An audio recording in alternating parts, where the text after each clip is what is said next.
Byl jsem mlád a u sedláka sloužil, kosí louky, oral pole, svážel dřevo, plavíl koně. U sedláka není práce pro mě. Tam dálí za lesy se tyčí hrad, tam já bych chtěl o službu požádat. Však cesta dlouhá je a trnitá a snad tam najdu, co mám rád. Chtěl bych být rytířem, lesklou zbroj mít. Chtěl bych být rytířem, krásnou pannu zachránit.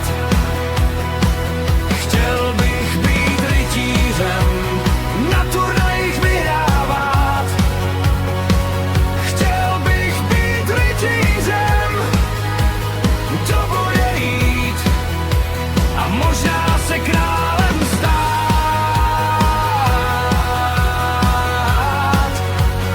Dobrým králem být.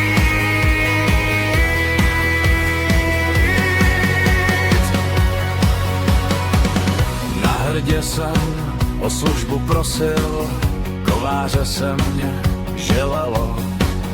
Teď rytířům mečem brousím, aby se mým snům dostalo.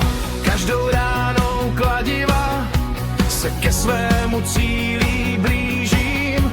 I král se na mě občas podívá a mé meče se rytířům líbí.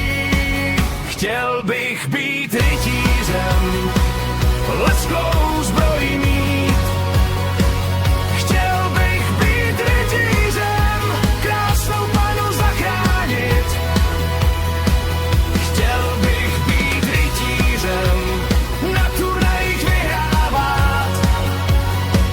Chtěl bych být rytířem, do boje jít a možná se králem stát.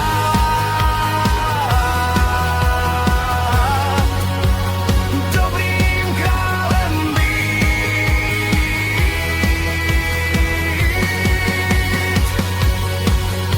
Jsem mistr kovářský, má práce je známá všem.